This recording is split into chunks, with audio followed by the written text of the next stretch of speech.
Ma'am Jammu से ज़्यादा singers हैं नहीं, तो कैसा फील होता है आपको एक इतनी छोटी सिटी से सिंगर रह के जहाँ पे ज़्यादा सिंगर्स नहीं है? यहाँ पहुंचती है ना, मतलब एक ऑडियंस का सपोर्ट मिलता है ना, तो ऑटोमेटिकली सारी टेंशन दूर, सारी बीमारियां दूर, फिर मजा आने लग जाता है स्टेज पे। फेलियर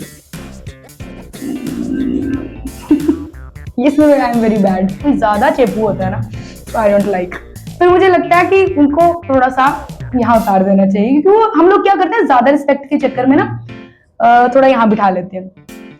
कुछ लोग लायक नहीं होते वैसे। अगर तो आप सीरियसली करियर बनाना चाहते हो तो बहुत टफ। सुने ला तू मेरे टोल छतरी खोल पर खच सिजियो गए।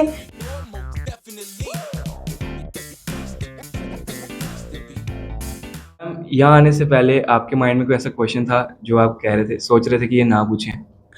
वैसे तो मैंने ऐसा कुछ सोचा नहीं, मुझे ये है कि आपके मन में जो है आप कुछ भी पूछ सकते हैं जी। तो मैम म्यूजिक की साइड तो आपसे सबने पूछी होगी, बट हम पहले आपके बारे में जानते हैं। ओके। तो सबसे पहले तो ये बताओ, आप बचपन में कैसे थे? बचपन में बहुत रिजर्व रहने वाली, बट यस स्कूल टाइम से अपनी म्यूजिकल जर्नी शुरू की है। बट मुझे बिल्कुल नहीं पता था कि मैं इसे म्यूजिक को एज प्रोफेशन चूज करूंगी। और बस स्कूल में हर कंपटीशन में पार्टिसिपेट करना मुझे लगता था कि करना चाहिए, बिकॉज एक तो इंटरेस्ट था म्यूजिक की तरफ, बट फैमिली एंड जो फ्रेंड्स हैं या जो टीचर्स हैं उन्होंने बहुत सपोर्ट किया कि म्यूजिक में आगे जाना चाहिए। तो मैम म्यूजिक से आपका इंट्रोडक्शन स्कूल में हुआ था, फिर आपको कब लगा कि इसको एज अ करियर भी ले सकते हैं? अराउंड 2007 में, बिकॉज 2007 तक मैं स्कूल के जितने भी इंटर स्कूल कॉम्पिटिशन्स होते थे या जो स्टेट लेवल पे कॉम्पिटिशन्स होते थे, मैं वो पार्टिसिपेट उसमें करती रही और कुछ ना कुछ रैंक रहा, कभी फर्स्ट कभी सेकंड कभी थर्ड। तो वहाँ से थोड़ा सा इंटरेस्ट बनने लगा और मुझे लगा कि यस इसे म्यूजिक को एज प्रोफेशन बनाएं, क्योंकि जम्मू वालों ने बहुत सपोर्ट किया, जम्मू के बाहर भी कहीं पे भी स्टेज पे परफॉर्म किया तो सब ने बहुत अप्रिशिएट किया। तो फिर फैमिली ने भी ये चीज़ कही कि जब अप्रिसिएशन मिल रही है तो क्यों ना म्यूजिक को प्रोफेशन चूज किया जाए। तो आप अपनी जर्नी को ऐसा हार्ड कहेंगे या फिर आपकी जर्नी काफी अच्छी थी? नहीं, यस हार्डवर्क करना पड़ता है, स्ट्रगल आता है लाइफ में, बट कहीं ना कहीं अगर आपके लाइफ में स्ट्रगल ना हो तो आपको कुछ भी अचीव किया हुआ ना उसका मजा नहीं रहता। तो जब तक हार्डवर्क और स्ट्रगल लाइफ में ना किया हो तो वो अधूरी सी लाइफ लगती है, अधूरा सा काम लगता है। बट मेरी लाइफ में हार्डवर्क भी रहा, स्ट्रगल भी रहा, इनफैक्ट अभी तक जो भी कुछ, क्योंकि जब होता क्या है थोड़ा अचीव कर लो तो उसके बाद जो और अचीव करने की एक्सपेक्टेशंस हाई हो जाती हैं। सो इसलिए अभी भी हार्डवर्क जारी है और बहुत सारी चीजें अचीव करना बाकी है। तो मैम किस एज में स्टार्ट किया था आपने म्यूजिक? मैं आई थिंक 9-10 साल की उम्र में। हाँ। तो पहली बार कब सबको पता चला था जब आपकी वॉइस सबके सामने आई थी? स्कूल में ही, स्कूल में ही जितने बताओ कॉम्पिटिशन्स कैसा था वो हुए। इंसिडेंट? पहली बार मैंने सोलो परफॉर्म किया था जब मैंने श्याम जी का भजन गाया था, श्री कृष्ण जी का भजन गाया था, जो मेरी सोलो परफॉर्मेंस थी। कौन सा? वो मैंने गाया था डोगरी में ही था। एंड क्योंकि उससे पहले मैं ना जितने एनुअल फंक्शंस होते थे ग्रुप सॉन्ग्स में परफॉर्म करती रही हूँ, बट वो मेरी टीचर ने मुझे कहा कि आप कर सकते हो, आप गा सकते हो, तो क्यों ना सोलो परफॉर्म किया जाए। सो इंटर स्कूल कॉम्पिटिशन में एक बहुत जैसे वो होता है ना कि जानबाजी पर लगाकर मैंने वो कंपटीशन की तैयारी की दिन रात एक करके, एंड लकीली वो शो में मैंने फर्स्ट भी प्राइज जो है वो विन करा था। एंड वो भजन था साढ़े शाम पधारे न आस्ते लगदे प्यारे जी। मैम जम्मू से ज़्यादा सिंगर्स हैं नहीं, तो कैसा फील होता है आपको एक इतनी छोटी सिटी से सिंगर रह के जहाँ पे ज़्यादा सिंगर्स नहीं है? जी ऐसा नहीं है ज़्यादा सिंगर्स नहीं है, बहुत सारे सिंगर्स आजकल जम्मू में हो गए हैं और बहुत अच्छा गाने वाले भी। क्योंकि आप देख रहे हैं, अगर डोगरी की बात करूं अगर मैं, तो डोगरी एक टाइम पे कोई सुनता नहीं था, है ना, क्योंकि ट्रेंड नहीं था। और आज की जनरेशन जो है वो वैसे भी वेस्टर्न या रिमिक्सेस को पसंद कर रही है। तो अब आप देख रहे हैं कि एकदम से ट्रेंड चेंज हुआ, डोगरी को लोग अप्रिशिएट कर रहे हैं, डोगरी में गाने सुन रहे हैं, लोगों की शादियों में डोगरी गाने बज रहे हैं। तो आई थिंक एक बहुत बड़ा चेंज है। तो वो जस्ट बिकॉज ऑफ सिंगर्स, क्योंकि सिंगर्स ने ये इनिशिएटिव लिया कि हम डोगरी में काम करेंगे, उसे थोड़ा सा मॉडर्नाइज करके काम करेंगे। तो सिंगर्स बहुत सारे हैं जम्मू में, बट यस जब मैंने शुरुआत की थी अपनी जर्नी की तब सोशल मीडिया एक्टिव नहीं था। सोशल मीडिया के वजह से बहुत सारे सिंगर सामने आए हैं, बट जब मैंने शुरू किया तब टीवी का ज़माना था, उसमें मैंने कॉम्पिटिशन्स विन करके अपने आप की पहचान बनाई है। वॉइस ऑफ पंजाब मैंने विन करा, फिर इंडियन आइडल टॉप 10 कंटेस्टेंट्स में मैं थी, जो कि स्टार्स के सोनी एंटरटेनमेंट पे रहता है। फिर वॉइस ऑफ इंडिया में मैं थी, जो कि स्टार प्लस पे रहता है। तो आई थिंक वो टीवी की जो जर्नी है ना, वो अपने आप में एक बहुत बड़ी बात है कि आप उन दिग्गजों के सामने, उन लेजेंडरी आर्टिस्टों के सामने परफॉर्म करते हो, जो आर्टिस्ट अपने आप में बहुत सीखे हुए लोग हैं। तो वहाँ से बहुत कुछ सीखने को मिला है। बट आप बोल रहे हैं कि सिंगर्स में से आगे आना या कुछ अपने आप में अचीव करना, ये बहुत बहुत बहुत बड़ी जिम्मेवारी का काम होता है और बहुत ज़्यादा स्ट्रगल रहती है इसमें। तो मैम, जैसे भी आपने बताया कि जब आपने स्टार्ट किया तब सोशल मीडिया नहीं था, हाँ। तो आपने क्या एक्सपीरियंस किया थ्रू आउट योर करियर कि सोशल मीडिया के बिना कितना डिफिकल्ट हो, सोशल मीडिया के बाद कितनी हेल्प हुई है सिंगर्स को? देखिए, सोशल मीडिया के बिना डिफिकल्ट उस टाइम तो मुझे नहीं फील हुआ कि डिफिकल्ट है या क्या है, क्योंकि सोशल मीडिया में पता ही नहीं था कि क्या है। बट जब टीवी था तो हम लोग ऑडिशंस देकर, है ना, मतलब लाइंस में लग के ऑडिशंस देना, फिर ऑडिशंस में से इतने लाखों बच्चों में से सिलेक्ट होना, वो अपने आप में एक प्राउड मोमेंट होता है कि आप इतनी दुनिया में से सिलेक्ट हो रहे हैं और फिर आगे जाके अपने आप में मतलब कुछ अपने करियर को कंटिन्यू कर पा रहे हैं। बट सोशल मीडिया का एक मुझे लगता है दोनों साइड्स रहती हैं, ड्रॉबैक्स भी रहते हैं और पॉजिटिव साइड्स भी रहती हैं। सोशल मीडिया का पॉजिटिव साइड तो ये है कि जो हिडन टैलेंट था ना, लाइक जो जिन्होंने बेचारों ने कभी सोचा भी नहीं था कि वो कैमरा पे आएंगे या टीवी पे आएंगे, वो लोगों को भी ढूंढ कर सोशल मीडिया ने दुनिया के सामने लाया।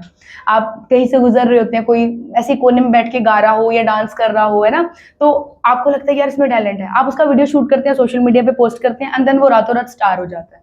बहुत सारी ऐसी एग्जांपल्स हैं, आपने भी देखा ही है, हर दिन कुछ ना कुछ डिफरेंट सा आता है सोशल मीडिया पे। तो सोशल मीडिया एक बहुत बड़ा बेस्ट मीडियम है आपके टैलेंट को लोगों तक पहुंचाने का, और रातों रात आपको स्टार बना देता है। बेस्ट चीज ये है। बट बुरी चीजें भी ये है कि जो चीजें मतलब जिसका सर पैर ही नहीं है, वो भी चीजें हाईलाइट हो रही हैं, तो कहीं ना कहीं बुरी चीजें भी हैं उसकी। यस। तो मैम, आपने बोला वॉइस ऑफ पंजाब के आप विनर थे। हाँ जी। तो जम्मू की लड़की, वॉइस ऑफ पंजाब, ये स्टोरी थोड़ी बताओ क्या था? हाँ, वो जम्मू की लड़की वो बड़ा इंटरेस्टिंग है और बहुत कह सकते हो आप कि जिसने कभी सोचा ना हो, क्योंकि डोगरी लैंग्वेज रही मेरी शुरू से, है ना, जम्मू घर में हमने कभी हमेशा डोगरी बोली, पंजाबी कभी बोली ही नहीं।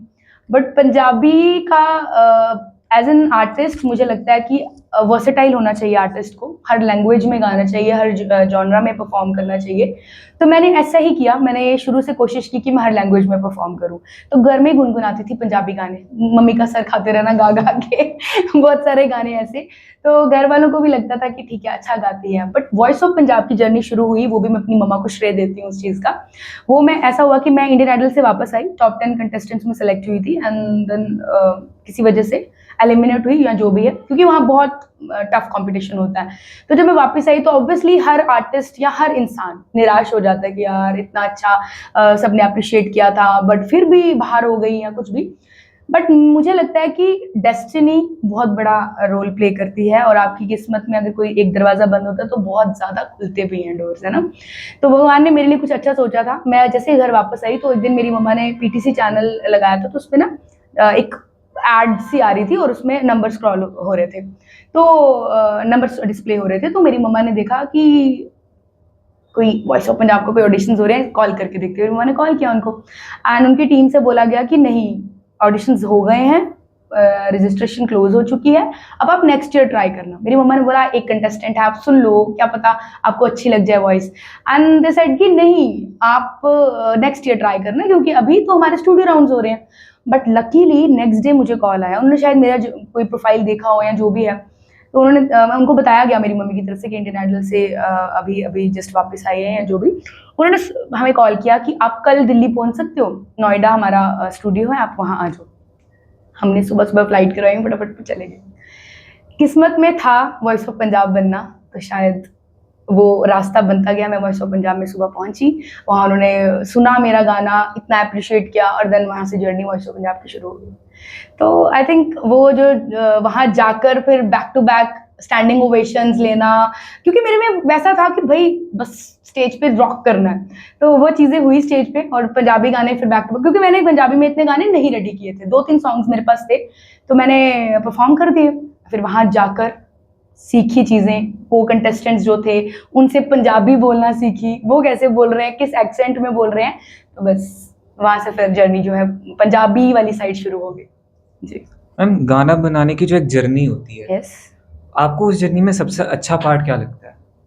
गाना बनाने की जो पूरी जर्नी है ना, वो आई थिंक सारा कुछ ही बहुत अच्छा पार्ट होता है, बिकॉज लिरिसिस्ट से लेकर कंपोजिशन, फिर उसके बाद म्यूजिक, फिर उसके बाद म्यूजिक के बाद सिंगर ने उसको बिल्कुल माला में पिरोना होता है, क्योंकि जो लिरिसिस्ट है ना वो अपने अंदाज में लिख देता है कि उसकी, अगर लेट सपोज आपके माइंड में कुछ सैड कुछ आ रहा है ना, आप कुछ वैसा लिख रहे हो, आपने जिस इमोशंस के साथ उन लिरिक्स को लिखा है, अगर वो इमोशंस के साथ म्यूजिक वाले जस्टिस ना कर पाए तो कहीं ना कहीं अधूरी चीज रह जाती है। इसलिए from the beginning to the end वो पूरी चीजें जो है वो अच्छे से लाइंड अप होनी चाहिए, तभी जाकर जो है वो गाना बनता है। इसलिए मेरे लिए सारी चीजें बहुत इंपॉर्टेंट है और बहुत मजेदार रहती हैं। तो आप अपने लिरिक्स खुद लिखते हो? नहीं, हमारे लिरिसिस्ट जो है वो कभी कभी हम अकॉर्डिंग टू द सिचुएशन हम हायर करते हैं कि कौन कैसा अच्छा लिख सकता है। तो मैम वॉइस ऑफ पंजाब में आपने पंजाबी में गाने गाए थे सारे? हाँ, सब पंजाबी में। तो जब फाइनल का दिन था, हाँ। तो क्या था, प्रेशर था आपके ऊपर, स्टेज प्रेशर? ऑब्वियसली, क्योंकि मैं अकेली लड़की थी जो जम्मू से थी। आप कितनी ईयर के थे उस टाइम पे? ये 2016 की बात है जब मैंने वॉइस ऑफ पंजाब विन करा था। अराउंड आप लगा लो 10 साल हो गए। हाँ, 10 साल तो हो गए। तो उस टाइम पे मुझे ये था, जीतना है नहीं जीतना वो तो किसी के माइंड में नहीं होता, क्योंकि हम लोगों को वो रियलिटी शो है तो रियलिटी शो की तरह ही चलता है, उसमें कुछ भी प्लान्ड नहीं होता, उसमें सब चीज़ें जो आप स्टेज पे परफॉर्म कर रहे हो वो उसके अकॉर्डिंगली जजमेंट होती है। तो मैंने सोचा नहीं था कि मैं विन करूंगी, बट यस, मैंने उस टाइम पे अपनी आपको पूरा वैसे प्रेजेंट किया था कि एक वर्सेटाइल आर्टिस्ट की तरह। अगर आप सेमी क्लासिकल की बात करो तो सेमी क्लासिकल में परफॉर्म किया था, क्लासिक मतलब एक लाइट म्यूजिक की बात करो उसमें परफॉर्म किया, फोक में परफॉर्म किया, हर एक डिफरेंट जॉनर्स में परफॉर्म करने की कोशिश की थी। और उनको भी लगा कि जो एक्सपेरिमेंट्स कर रहा है स्टेज पे, हर दिन कुछ डिफरेंट लेकर आ रहा है, तो ऑब्वियसली वो डिजर्विंग होगा, है ना। और ऑडियंस का भी इतना सपोर्ट था, ऑडियंस का भी इतना प्यार था कि पूरी टीम ने जब फिनाले की परफॉर्मेंस मेरी हुई उसके बाद उनको लगा कि बेशक जम्मू से, हालांकि पंजाब वाले अवार्ड किसी और को जाने नहीं देते हैं, बट उनको लगा कि ये जम्मू से बेशक है, बट ये डिजर्व करती है, तो क्यों ना जम्मू वालों को दिया जाए ट्रॉफी। स्टेज पे क्या फीलिंग होती है? स्टेज पे हमेशा, आप आज चाहे मुझे 20 साल भी हो गए परफॉर्म करते हुए, तो भी शिवरिंग जो है वो जारी रहती है। जैसे स्टेज पे जाना हो, बटरफ्लाईज वो जो है वो स्टमक में रहती है घूमती हुई, तो मुझे लगता है कि वो रहना भी चाहिए, क्योंकि जब एक आर्टिस्ट कॉन्फिडेंस होना अच्छी बात है, बट ओवर कॉन्फिडेंट होना मुझे लगता है कहीं ना कहीं आपको आपकी काम पे हावी हो सकती है चीज़ें। इसलिए कॉन्फिडेंस के साथ चीज़ें करें, लेकिन वो जो बटरफ्लाईज हैं या जो वो शिवरिंग है वो जारी रहनी चाहिए हमेशा। So ma'am, voice of Punjab जीतने के बाद हाँ जी। क्या डिफरेंस आया आपकी लाइफ में? वैसे तो मैं बताऊं, जम्मू में ही जब मैंने स्टार प्लस के लिए मैं अकेली सेलेक्ट हुई थी जम्मू से, 2008 की बात है, जब बम बम बोला एजिटेशन थी यहाँ पे, याद होगा आपको, मे बी आप छोटे होंगे बहुत सारे जल्दी। पुरानी बात सुना रही हूँ मैं। 2008 में बम बम बोले की एजुटेशन हुई यहाँ पे, बहुत ज़्यादा लाइक लॉकडाउन्स थे यहाँ पे, बहुत सारी चीज़ें हो रही थी। वॉइस ऑफ पंजाब की, वॉइस ऑफ इंडिया की टीम आई जम्मू में, जो स्टार प्लस पे टेलीकास्ट होता था शो, वो जम्मू में आए और मेरे घर में मुझे कहा गया कि आप ऑडिशन दे दो।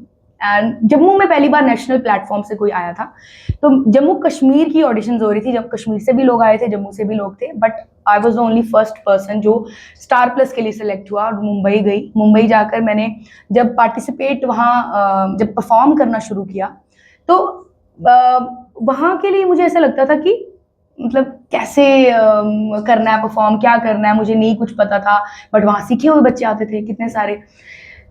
बट एक्चुअल टर्न, जो यू टर्न था ना मेरी लाइफ ने, वहाँ तब ले लिया था जब मैं वापस वहाँ से आई, क्योंकि टॉप 15 में मैं वहाँ रही थी, टॉप 15 से मैं वापस आई। उससे पहले मैंने कभी सीखा नहीं था म्यूजिक, लेकिन जब मैं वापस आई तो मुझे लोग जानने लग गए, जम्मू वाले मुझे जानने लगे कि कोई लड़की है जो गाती है, और अकेली जम्मू से सेलेक्ट हुई, वो भी नेशनल प्लेटफॉर्म के लिए। तो वहाँ से थोड़ी थोड़ी पहचान मिलना शुरू हो गई।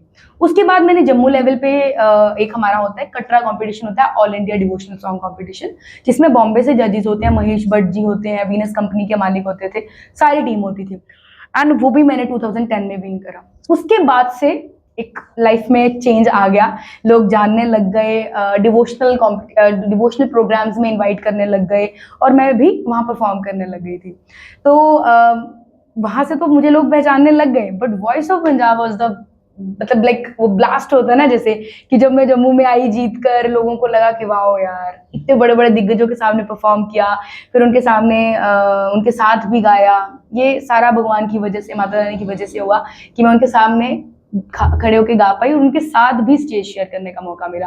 मास्टर सलीम जी के साथ, फिर शौकत अली मोतोई साहब, बहुत सारे जो लेजेंडरी आर्टिस्ट हैं उनके साथ मुझे गाने का मौका मिला। तो ऑब्वियसली लाइफ बहुत ज़्यादा चेंज हुई, लोग जानने लग गए, लोग रिस्पेक्ट करने लग गए। लोग ऑब्वियसली जब आप अच्छा कुछ करते हो तो लोग बहुत ज़्यादा रिस्पेक्ट करते हैं।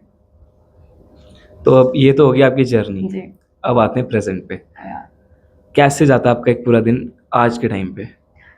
बहुत बिजी, मैं चाहती हूँ बिजी रहना भी चाहिए, बट अगर कभी बिजी ना हूँ तो वो भी बिजी रखती हूँ, क्योंकि अपनी फैमिली के साथ टाइम स्पेंड करके अपने कुछ ना कुछ छोटे छोटे काम या अपने आप को वक्त देकर अपने म्यूजिक तो हम 24/7 साथ हैं, गुनगुनाते रहना, कहीं पे जा रहे हो तो गुनगुनाओ। बट उसके अलावा अपने ऊपर काम करती हूँ कि मुझे क्या क्या मेरे में खुद को एक्सप्लोर करना बहुत ज़रूरी है, कि आप में क्या क्या चेंजेस आप ला सकते हो। एक तो वो चीज़, दूसरी चीज़ मैं पीएचडी कर रही हूँ म्यूजिक में, तो वो भी कंटिन्यू है, तो उसमें भी थोड़ा टाइम जाता है। जी, तो कभी ऐसा हुआ कि गाने का मन ना हो पर गाना पड़ा हो स्टेज पे? वो ऐसा कभी होता नहीं है, बट यस, तबीयत खराब हो, आप ठीक फील नहीं कर रहे हो, आप लो फील कर रहे हो, लेकिन आपने कमिटमेंट दे रखी है, इवेंट है, तो ऑब्वियसली इवेंट में जाना है, बट मन ना हो। बट वो एक दो सॉन्ग्स हो सकते हैं कि मन ना हो, बट जब वो स्टेज यहाँ पहुंचती है ना, मतलब लाइक ऑडियंस का सपोर्ट मिलता है ना, तो ऑटोमेटिकली सारी टेंशन दूर, सारी बीमारियां दूर, फिर मजा आने लग जाता है स्टेज पे।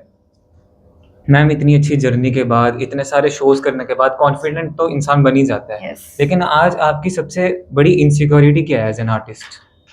मुझे नहीं लगता कोई इनसिक्योरिटी है, और मैं कभी किसी से इनसिक्योर नहीं होती हूँ। मैं कभी किसी की चीज़ से ये नहीं सोचती हूँ कि यार वो आया तो मैं ना जाऊँ। मेरी हमेशा ये खुशी, मतलब लाइक कोशिश रहती है, मैं एक एग्जांपल दे रही हूँ, नॉट कि किसी को पर्सनली वो अटैक करके नहीं, बट मुझे ऐसा लगता है कि कभी मैं स्टेज पर होती हूँ ना, मैं अपनी म्यूजिक की एग्जाम्पल दे रही हूँ आपको, मैं कभी स्टेज पे होती हूँ ना, तो बहुत सारे लोगों को मैंने ऐसा सुना है बोलते हुए कि यार वो नहीं आना चाहिए, वो नहीं आना चाहिए। बट मेरी हमेशा कोशिश रहती है, मैं ऑर्गेनाइजर्स को या अपने फ्रेंड्स में कभी किसी को जिनसे मेरा राब्ता होता है, मैं उनको हमेशा कहती हूँ कि यार सबको बुलाओ, ताकि मजा आए, ताकि उनके साथ घुलना मिलना हो, ताकि एक फिर से जो है वो गेट टुगेदर हो, या एक दूसरे से मिलना हो जाए। तो मुझे लगता है कि इनसिक्योरिटी जो है वो होनी नहीं चाहिए, आपको हैप्पीली सबको अपने साथ लेकर चलना चाहिए, तभी आप लाइफ में अचीव करते हैं। अभी जैसे आपने बताया, तो कितना इम्पोर्टेंट है एक आर्टिस्ट के लिए एक दूसरे से कंपेयर नहीं करना, एक दूसरे से लर्न करना। यस, कंपैरिजन किसी का किसी से नहीं है, क्योंकि जो मेरे में क्वालिटीज़ हैं वो किसी और में उसकी अपनी क्वालिटीज़ होंगी, और क्वालिटीज़ सब में होती हैं। सब अपनी लाइफ में कुछ ना कुछ अच्छा कर रहे हैं, सबको भगवान ने बहुत अच्छे अच्छे तोहफे देकर भेजा है। कोई एजुकेशन में अच्छा होता है, एकेडमिक्स में अच्छा होता है ना, कोई आर्ट फील्ड में अच्छा होता है, कोई किसी फील्ड में अच्छा होता है। तो किसी का किसी चीज़ से कोई कंपैरिजन नहीं। और इनफैक्ट अगर सिंगर्स की भी बात करूँ, तो अगर कोई सिंगर किसी और लाइक क्लासिकल जॉनरा में परफॉर्म कर रहा है, तो ज़रूरी नहीं है वो दूसरा जो है वो लाइट में अच्छा नहीं कर सकता, वो लाइट में भी अच्छा कर सकता है ना। तो हर एक की अपनी क्वालिटीज़ हैं, तो मुझे लगता है कि किसी का कोई कंपैरिजन किसी से नहीं है, और करना भी नहीं चाहिए। इनफैक्ट पेरेंट्स कई बार कर देते हैं कि वो बच्चा ज़्यादा अच्छा कर रहा है, तुम नहीं अच्छा कर रहे हो। तो पेरेंट्स को भी मैं यही रिक्वेस्ट करना चाहूँगी कि अपने बच्चे को आप उसकी क्वालिटीज़ को पहचानें, और उसकी क्वालिटीज़ पे उसको काम करने को कहें कि आप इस पर और ज़्यादा उसको पॉलिश करें। डेफिनेटली उसमें ज़्यादा राइज करता है इंसान। तो मैं आपको वन वर्ड बोलूंगा, Yeah. जो भी आपके माइंड में सबसे पहले आएगा वो आपने बोलना है। फेलियर। इसमें आई एम वेरी बैड। फिर ये लाइक आपको इसके बारे में लाइक किसी पर्सन का वो करना है या कैसे? जो जब ये वर्ड सुन के हाँ। जो भी आपके माइंड में सबसे पहले आता है वो बोल, बिना सोच समझे। ओके, फिलहाल तो आई एम ब्लैंक। नेक्स्ट पे चलूं? Yes, success. Sonali Dogra. Mother. Life. Jammu. Beautiful. Music. Life. Stage. Everything. Love. Love love love love love love love love है ही नहीं ना, तभी तो कंफ्यूज हो। लव दोस्ती। वेरी वन वर्ड में आई एम वेरी बैड। अच्छा, तो फेलियर आपको समझ नहीं आया, आप ना। ब्लैंक हो गए। हाँ। आपको नहीं लगता आपकी जिंदगी में कोई फेलियर रहा है? नहीं रहा। बहुत अच्छी बात है ये। क्यों नहीं रहा वो भी मैं बताती हूँ। फेलियर का आपने पूछा, वो जो इंसान के लाइफ में कभी कुछ बुरा होता है ना, उसे लगता है कुछ पल के लिए कि यार मैं अब इसके बाद कुछ नहीं है, लाइफ खत्म हो गई। बट जिस इंसान ने उसको पॉजिटिव लिया ना, उसको कभी वो फेलियर नहीं लगेगा। दैट्स वाई मैंने हमेशा उसको पॉजिटिवली एक्सेप्ट किया। हमेशा मुझे लगा कि आज ये नहीं तो इससे बेटर कुछ होगा लाइफ में। So that's why failure is nothing for me. मतलब हम जितने भी सक्सेसफुल लोगों की बातें सुनते हैं ना, उनमें ये कॉन्फिडेंस जरूर दिखता है कि फेलियर से सीखना है। हाँ, फेलियर से सीखना ही चाहिए, क्योंकि जब आप फेलियर को एज फेलियर ही लेते हैं ना, लाइक अगर आप सोचते हैं ना कि यार इसके बाद अब मेरी लाइफ खत्म हो गई, तो फिर आप कुछ कर नहीं पाएंगे लाइफ में। उसके बाद और बेटर है ये सोचकर अपना जो है नेक्स्ट स्टेप लेना। आई थिंक वो इंसान ही कामयाब बनता है। हम अब एक गेम खेलते हैं कि कंप्लीट द सेंटेंस। मैं सेंटेंस बोलूंगा और आपको उसको कंप्लीट करना है। Okay. Stage is dash. Stage is everything for me. Yes. यहाँ पे एक सेंटेंस लिखा है पर वो मुझे लगता है बोलना नहीं चाहिए, क्योंकि my biggest weakness is dash. आप तो कहते हो कि कॉन्फिडेंट रहना चाहिए। हाँ, कॉन्फिडेंट रहना चाहिए, ओवर कॉन्फिडेंट नहीं रहना चाहिए। तो फिर आपकी बिगेस्ट स्ट्रेंथ क्या है? बिगेस्ट स्ट्रेंथ क्या है? बिगेस्ट स्ट्रेंथ मेरी मदर है मेरे लिए, क्योंकि वो 24/7 मेरे साथ होते हैं और मुझे लगता है कि वो मेरे साथ ही रहें, तो मेरी वो स्ट्रेंथ है। Singing without dash feels incomplete. Singing without emotions. Jammu means dash. Jammu means a lot for me, क्योंकि जम्मू की वजह से मैं हूँ। जम्मू प्यारे लोगों से भरा हुआ है, सो that's why. Fans don't know that I. Fans fans don't know that I. That I respect. किसको? फैंस Fans के के लिए, लिए। यस, बिकॉज फैंस नहीं जानते हैं ये चीज ना। सच तो में? हाँ, क्या होता है ना, मोस्ट ऑफ द फैंस ना, उनको लगता है कि यार आर्टिस्ट ना फोटो नहीं खिंचवा के गया, आर्टिस्ट ये सोचता है, आर्टिस्ट वो सोचता है, तो वो उनको लगता है इगोइस्टिक है ना। तो कहीं ना कहीं हर इंसान को ये सोचना चाहिए कि जो एक आर्टिस्ट है उसके अंदर जो फीलिंग्स है ना अपने फैंस के लिए, वो क्या है कि फैंस की वजह से आर्टिस्ट है ना। जब भी हम कहीं स्टेज पे परफॉर्म कर रहे हैं, अगर लोग नहीं होंगे तो वी आर नथिंग। आपको है ना? आज तक आपका सबसे क्रेजी फैन कोई मिला है कि सीन ही क्रिएट हो गया हो? बहुत कोई एक स्टोरी अगर आप बहुत शेयर करना है। चाहो। एक स्टोरी मेरे को याद आती है, वैसे तो बहुत सारी हैं, बट एक स्टोरी है। मैं एक इवेंट पे गई थी, वो मतलब जागरण था, तो जागरण में परफॉर्म करने गई। एंड जागरण में जब हम जाते हैं ना, तो जागरण वाले लोगों का हमारे प्रति वैसा होता है कि जय माता दी, एंड वो वाला एक फील Yes. होता है। तो मुझे लगा कि हाँ ठीक है, बंदा रिस्पेक्ट कर रहा है, जय माता दी वाली फीलिंग ले रहा है। उसके बाद वो थोड़ा सा पर्सनल होता गया, जैसे जागरण हो गया एंड उसके बाद वो पर्सनल होता गया। उस बंदे ने मुझे बाद में फोन कर करके, तब मेरे पास फोन पर्सनल नहीं था, मेरी मम्मा वाले फोन पे ही जो भी जो इवेंट्स होते थे वो बुकिंग्स होती थी। तो उस बंदे ने उस पर फोन कर करके बोलना कि मेरी मम्मा को बोला मैं थोड़ी कुड़ी करने प्यार करना। एंड वो बड़ी एज का था मेरे से, और बोला मैं उससे शादी करना चाहता हूँ, ये करना चाहता हूँ। तो मतलब बहुत मुश्किल से पीछा छुड़वाया था। अदर ऐसे मैं अपने फैंस को बहुत रिस्पेक्ट करती हूँ, बट जब कोई ज्यादा चेपू होता है ना, सो आई डोंट लाइक। फिर मुझे लगता है कि उनको थोड़ा सा यहाँ उतार देना चाहिए, क्योंकि वो हम लोग क्या करते हैं ज्यादा रिस्पेक्ट के चक्कर में ना थोड़ा यहाँ बिठा लेते हैं। कुछ लोग लायक नहीं होते वैसे। तो वो एक इंसिडेंट था, इसने स्टेज पे आके मेरे गले में स्टेज पे हार डाल दिया। अपना अपना प्यार जाहिर करने के चक्कर में। आप गाना गा रहे थे तब? हाँ, मैं गा रही थी, और मैं कुछ कर भी नहीं पाई स्टेज पे कि क्या बोलूं। अब लोगों के सामने तमाशा हो जाए कि भाई हार उतार क्यों डाला। उसने बोला जी मैं आपके रिस्पेक्ट के तौर में आपको हार डाला। तो एक दो ऐसे इंसिडेंट हैं। पैसों का हार डाल दो तो चलेगा। फूलों का हार। अच्छा, वैसे जी। आज के टाइम पे हाँ। एक सिंगर जो है वो करियर बनाना कितना मुश्किल होता है उसके लिए? देखो, अगर तो आप सीरियसली करियर बनाना चाहते हो तो बहुत टफ है। अगर कुछ लोग आते हैं हमारे पास, सिंगिंग कितने दिनों में आ जाएगी, तो वो वाले थोड़े नॉन सीरियस लोग होते हैं। वो सिर्फ अपना फेम चाहते हैं, वो लॉन्ग टर्म पे चलने वाले नहीं होते हैं। और जो मतलब लंबे रेस का घोड़ा होता है ना, वो सीखने के ऊपर ज्यादा फोकस करता है। वो आके पूछेगा कि मैम मुझे अपना बेस स्ट्रॉन्ग करना है, मुझे किस तरीके से आपने अपनी जर्नी शुरू की थी, मुझे वो थोड़ा सा एक्सपीरियंस दो। तो जो तो आते हैं सिर्फ कि बस रातों रात नाम बन जाए, तो वो फिर नॉन सीरियस लोग होते हैं। इसलिए मुझे लगता है अपने बेस को स्ट्रॉन्ग करना चाहिए। जो भी इस फील्ड में है, जो भी म्यूजिक को अपना करियर बनाना चाहते हैं, उन्हें पहले सीखना चाहिए, उन्हें अपना बेस स्ट्रॉन्ग करना चाहिए, अच्छे गुरु के पास जाना चाहिए और अच्छी से तालीम लेनी चाहिए। आपका फेवरेट सिंगर कौन है? वैसे तो बहुत सारे, जैसे आपने कहा ना कि किसी को किसी से कोई कंपैरिजन नहीं है, सबकी अपनी अपनी क्वालिटीज हैं। बट अभी रिसेंटली मैं श्रेया घोषाल जी को बहुत सुन रही हूँ। तो कौन सा सॉन्ग सबसे ज्यादा सुना है आपने आज तक? बहुत सारे गाने सुने हैं उनके, बट वो जब लाइव परफॉर्म करते हैं तो एक अलग ही फील होता है। वो एक अलग, जैसे लता जी को माँ सरस्वती जी का सब मानते हैं ना, उनके उस दर्जे पे मानते हैं, तो वैसे ही श्रेया घोषाल जी की भी एक डिफरेंट वॉइस है। वी ब्लेस्ड है आवाज के साथ। मिले हो कभी उनसे?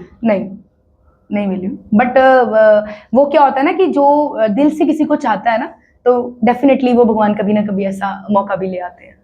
आपका ड्रीम कोलैब क्या है, किसके साथ है? देखो, मैं इन चीजों का कभी नहीं सोचती हूँ कि ड्रीम कोलैब का सोच के रखना है कि अब मेरे को वहां तक पहुंचना है, ये करना है, वो करना है। मेरा डेफिनेटली हमेशा ये रहा है फोकस कि मुझे अपने लाइफ में अच्छा अचीव करना है, अपने आप पर काम करना है, खुद की चीजों पे इम्प्रूव करना है। तो जो रास्ता है ना, वो भगवान खुद ब खुद बनाते हैं। तो वो कोलैब्स जो है, वो अच्छे अच्छे जो है, वो उन्होंने सोच के रखे होंगे, वो खुद ब खुद करवा देंगे। आपकी बात सुन के लगता है आप गॉड में बहुत बिलीव करते बहुत, हैं। कोई है बहुत। स्टोरी इसके पीछे भी?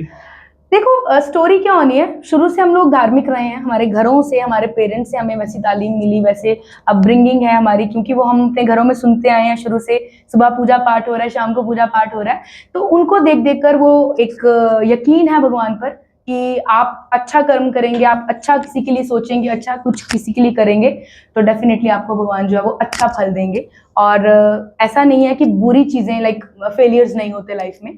कहीं ना कहीं अगर आप कहीं पार्टिसिपेट करते हो तो हार भी मिलती है, बट उसे भी एज कॉम्प्लीमेंट अगर आप लेकर चलते हैं, तो भगवान भी देखते हैं कि ये मेरी चीजों को एक्सेप्ट कर रहा है, चाहे बुरा है चाहे अच्छा है, तो फिर इसके साथ रहो हमेशा और इसको अपना आशीर्वाद देते रहो।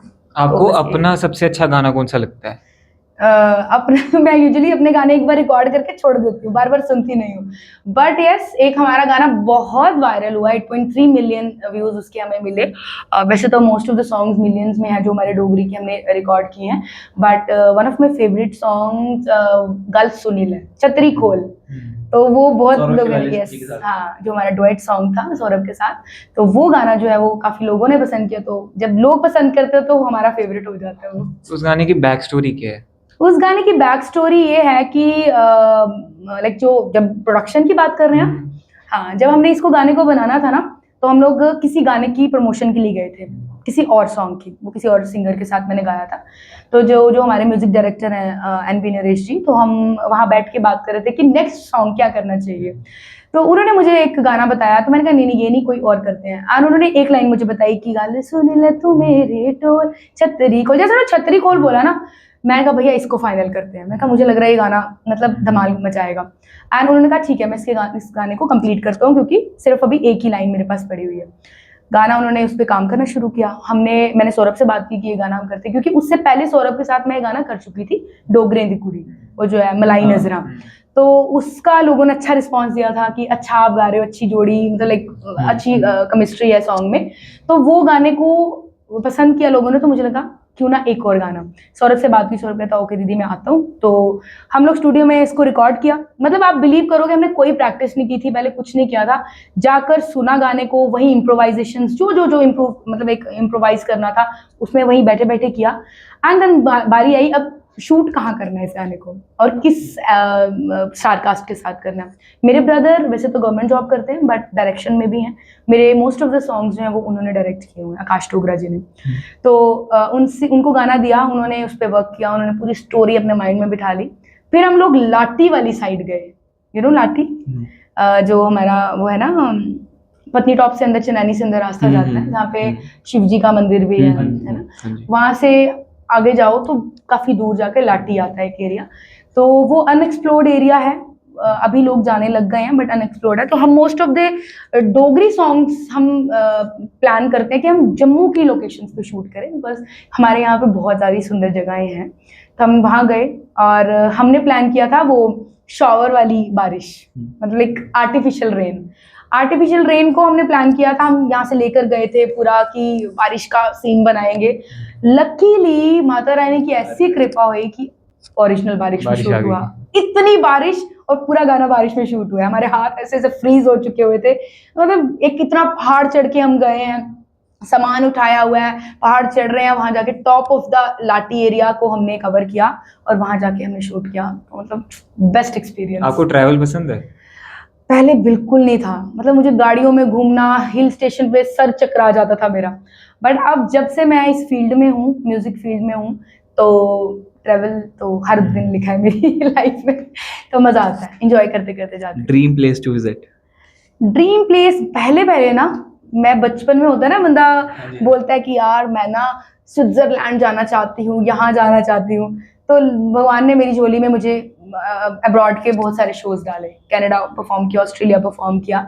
तो यस, बचपन वाला वो जो मेरा एक है ना अंदर, स्विट्जरलैंड, तो वहां चली जाऊंगी। तो आपने बस वही फॉरेन है। शोज भी किए? हाँ, दुबई एक्सपो में परफॉर्म किया मैंने, अपना जापान में परफॉर्म किया, वहाँ बहुत सारी सिटीज़ में, कैनाजावा में, टोक्यो में, फिर कनाडा में, वैंकूवर में, सरी में, और ऑस्ट्रेलिया में भी मैंने परफॉर्म किया। बहुत बेस्ट सारी जगह। एक्सपीरियंस कहाँ था? सब जगह का अपना एक्सपीरियंस, सब जगह, क्योंकि मैं ना जब इंडिया से जाने वाली थी ना फर्स्ट टूर के लिए, तो मैं थोड़ी सी वो थी, लाइक डरी हुई सी कि यार लोग पता नहीं कैसा सुनते होंगे वहाँ पे, पता नहीं लोग पसंद करेंगे भी कि नहीं करेंगे। बट जब मैं यहाँ से वहाँ गई, तो मैं कनाडा का आपको एक्सपीरियंस बता रही हूँ। मेरे 3 शोज बुक थे, जो कि मेरा 1 मंथ का टूर था, लेकिन मैंने वहाँ 17 शोज किए। वहाँ जाके 3 शोज के बाद मुझे बुकिंग्स आई, और कनाडा में लोगों ने इतना अप्रिशिएट किया, इतना पसंद किया कि जो मेरे प्रमोटर थे उन्होंने मुझे कहा कि अब 17 शोज और बढ़ गए। तो मेरा 6 मंथ का वीज़ा था, तो मेरे 3 मंथ्स जो है मैंने वहाँ पे और परफॉर्मेंसेस दी, फिर मैं 3 मंथ्स के बाद वापस आई थी। तो मतलब बेस्ट एक्सपीरियंस, हर जगह का डिफरेंट एक्सपीरियंस। तो मैम आज तक आपने बेस्ट कॉम्प्लीमेंट कौन सा रिसीव किया है? वैसे तो उसकी कृपा रही है, मेरे बड़ों का आशीर्वाद, गुरुजनों का आशीर्वाद, मेरे पेरेंट्स की इतनी ब्लेसिंग्स हैं कि मैं कहीं स्टेज पे जाऊं तो मैं ना कभी ओवर कॉन्फिडेंट नहीं होती, और मुझे लगता है कि यार जितना ज़मीन के साथ जुड़े रहो उतना आपको बेस्ट रिजल्ट्स मिलते हैं अपनी लाइफ में। तो मैंने हर जगह पर जाकर लोगों से या हर जगह से यही बेस्ट कॉम्प्लीमेंट्स लिए कि आप बहुत डाउन टू अर्थ हो, वो हर स्टेज पे मुझे मिलता रहा है। एक तो वो बेस्ट कॉम्प्लीमेंट। दूसरा, मैं वॉइस ऑफ पंजाब में गई थी, तो मैंने बहुत सारे लेजेंडरी आर्टिस्ट के साथ परफॉर्म किया था, मतलब उनके सामने परफॉर्म किया था। बट एक बहुत दिग्गज सूफी कलाकार हैं, कवाली परफॉर्म करते हैं, शौकत अली मतोई साहब, उनके सामने उनके साथ मुझे कुछ गुनगुनाने का मौका मिला था, और उन्होंने जब मुझे अप्रिशिएट किया था, आई थिंक वो one of the best experience था मेरी लाइफ का, और बेस्ट कॉम्प्लीमेंट था। मैम मिथ्स क्या होते हैं एक सिंगर को लेके, एक आर्टिस्ट को लेके? ऑडियंस का कि लाइक, Audience या के। सिंगर्स का ही? दोनों के बताओ, ऑडियंस के पीओवी से भी और एक जो यंग सिंगर है जो आना चाहते हैं ऊपर। हाँ देखो, जो यंग सिंगर्स हैं ना, सबसे पहले उनका बताऊंगी। उनको लगता है कि नो रियाज और उसके साथ आप स्टार बन सकते हैं, बट नहीं, और जो वो लगता है ना- रियाज करेगा वही राज करेगा। तो रियाज बहुत इंपॉर्टेंट है। ये लोगों के माइंड में ये चीज़ है कि छोड़ो, दाग क्या करना, प्रैक्टिस Gifted है। करके सीधे स्टेज पे जाओ और बस हम लोग तो छाए हुए हैं ना, मतलब। और एक चीज़ और, जो एक गाना करके अगर उनका गाना वायरल चला जाता है, अच्छा मिलियन व्यूज चले जाते हैं, तो वो उनको लगता है कि वी आर स्टार्स। फिर उसके बाद ना फेलियर उनसे एक्सेप्ट नहीं होता। आप समझ रहे हैं? एक गाना हिट हुआ, दूसरा नहीं गया, तो उनको लगता है कि ओ गॉड, ये क्या हो गया हमारे साथ, है ना। इसलिए उस चीज़ को एक्सेप्ट करना बहुत ज़रूरी है, और इन चीज़ों को क्लियर करना अपने माइंड में कि भाई कोई बात नहीं, अप्स एंड डाउन्स आते हैं लाइफ में, है ना। तो सबसे पहले सीखना जो है वो बहुत इंपॉर्टेंट है। तो ये जो मिथ है ना अपने माइंड में कि नो, हो जाएगा। ये निकालना पड़ेगा। और ऑडियंस के और ऑडियंस का ऐसा है कि ये, हाँ, सबसे हंसने वाली बात जो मेरे साथ होता है, लोगों को लगता है यार ये स्टार है ना। मुझे लगता है कि नॉर्मल है यार, क्या हो गया, सबकी तरह है हम लोग, है ना। हाँ, थोड़ा सा डिफरेंट हमें करती है हमारा आर्ट जो है वो आम लोगों से, बिकॉज थोड़ा सा डिफरेंट एक हमारे में टैलेंट है ना। बट ऑडियंस की वजह से हम सर्वाइव कर पा रहे हैं, अच्छा कर पा रहे हैं अपनी लाइफ में, क्योंकि हमारे गानों को अगर ऑडियंस नहीं सुनेगी तो कुछ भी नहीं हो पाएगा।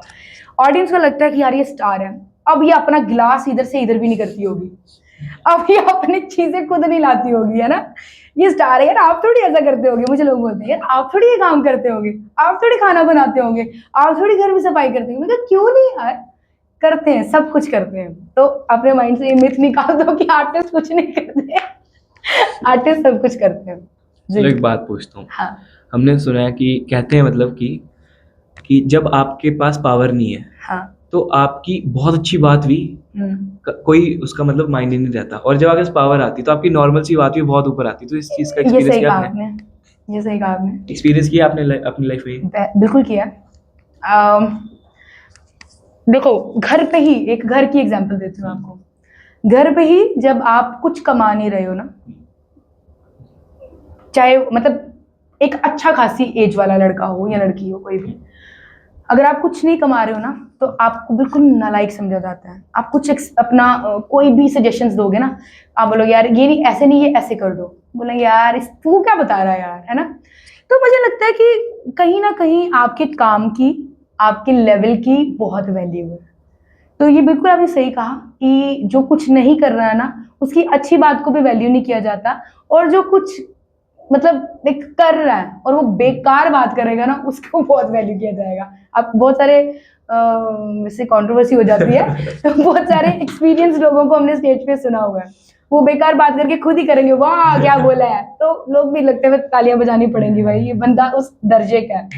बट लोगों को थोड़ा समझना चाहिए इन चीज़ों को कि कई बार छोटा सा बच्चा भी हमें बहुत सारी अच्छी बातें सिखा जाता है। मैम कुछ रैपिड फायर करते हैं। अगेन कहूंगी I am very bad in this चलो हो जाए। टी और कॉफी? कॉफी। लिरिक्स या मेलोडी?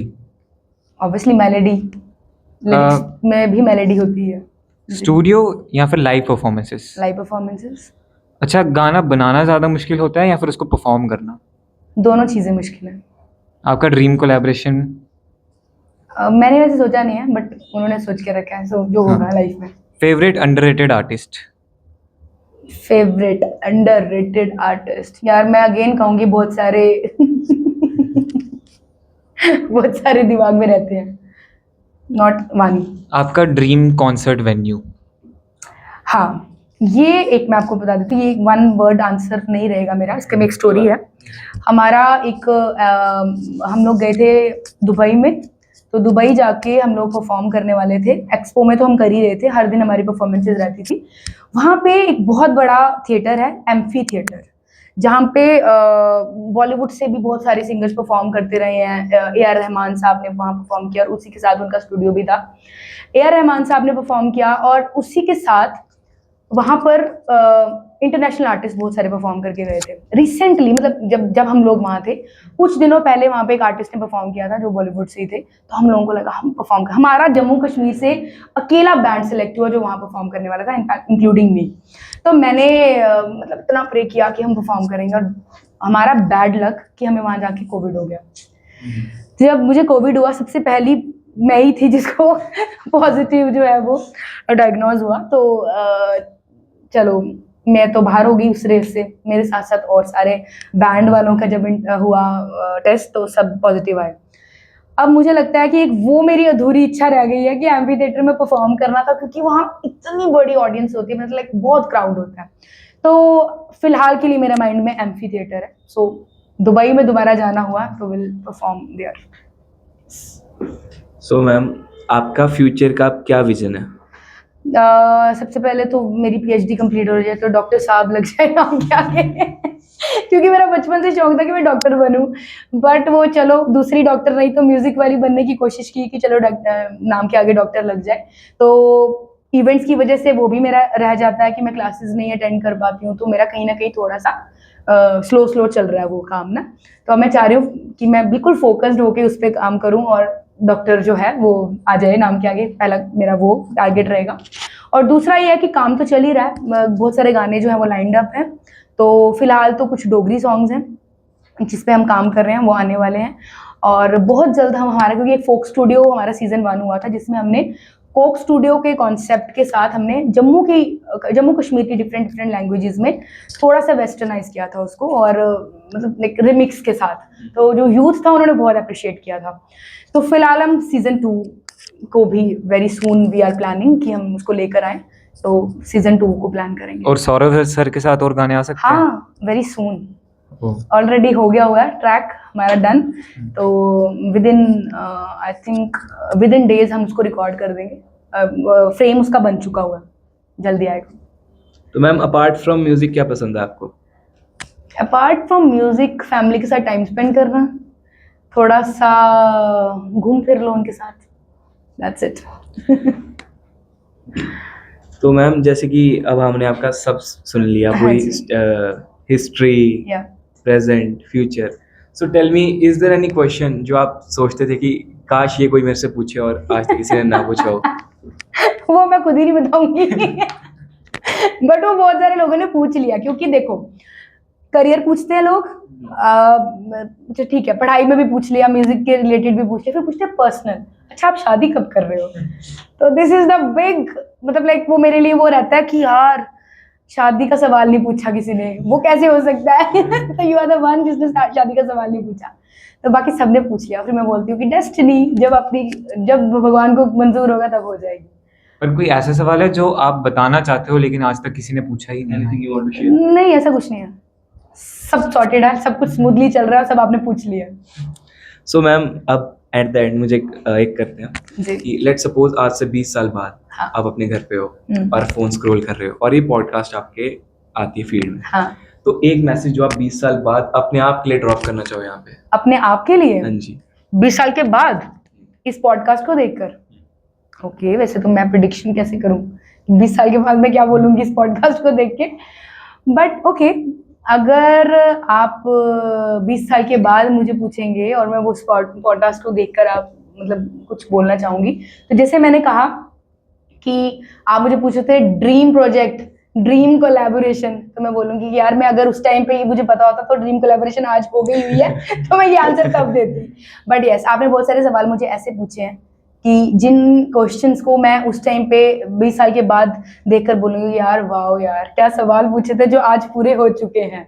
सो डेफिनेटली वो चीज़ें मैं सोचूंगी, और आप बहुत यंग हो, आपके इस इंटरव्यू को, आपके इस कॉन्फिडेंस को देखकर मैं डेफिनेटली ये चीज़ बोलूंगी कि मैंने आपके साथ बैठकर इंटरव्यू किया था। एक I am lucky, that's it. So ma'am at the end a feedback for us, Yeah. how can we improve?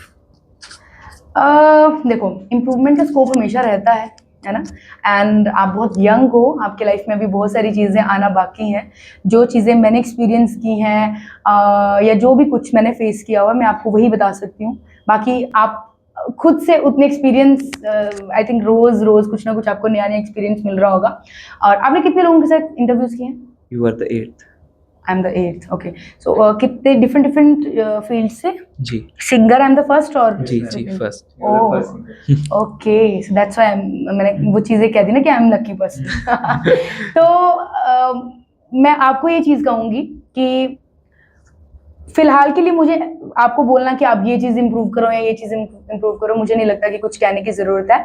सबसे पहले तो आपको कॉम्प्लीमेंट देना चाहूँगी कि बहुत सारे एक्सपीरियंस्ड लोग भी एक चिट रखते हैं अपने सामने क्वेश्चंस पूछने के लिए, बट आपने माइंड में ही रखे हुए हैं। So I think this is the biggest compliment for you कि आपने उसको पूरा होमवर्क करके रखा, आपने मेरे A to Z चीज़ें मुझे वो पूछी जो मेरी लाइफ में हुई हैं या चल रही हैं या आने वाली हैं ना, वो चीज़ें आपने मुझे पूछी। सो ये तो एक आपके लिए कॉम्प्लीमेंट हो गया। दूसरा ये है कि इम्प्रूवमेंट का स्कोप रहता है, आप जैसे जैसे कुछ अच्छा अच्छा करते जाएंगे ना तो आपको खुद ब खुद फील होता जाएगा कि हमें ये इम्प्रूव करना चाहिए, ये इम्प्रूव करना चाहिए। तो फिलहाल मुझे लगता नहीं कि मुझे आपको कोई सजेशंस देने की ज़रूरत है, आप खुद में ही उतने काबिल हैं कि आप अपनी चीज़ों को खुद इम्प्रूव करेंगे। सो मैम अब कोई सिंगर फर्स्ट टाइम हमारे पॉडकास्ट में आया तो कुछ गाना 2 ना- लाइनें गा के end करो। ओके, तो मैं आपको कहा था कि मेरा फेवरेट सॉन्ग जो लेटेस्ट फेवरेट है तो उसकी लाइन सुनाते हैं। गल सुन ला तू मेरे टोल, छतरी खोल पर खच सिजियो गए, तुगी बदल भी करा दे मखोल, आइए तेरे कोल थोड़ा और सिजी लैन दे, पार लिए तारे दो मोर नच दे, ओ पाबी कन्ने निकले द्योर जच दे, ए द्योर बड़े टुट पैने ओ, ए बड़े शैल ओ बड़े शैल सुने दे गहने ओ, ए लोग किन्ने किन्ने करिए बाने, ए मार देने ताने, ए सुनी सुनी रिजियो गए, गल सुनी ला तू मेरे टोल, छतरी खोल और खच सिजियो गए।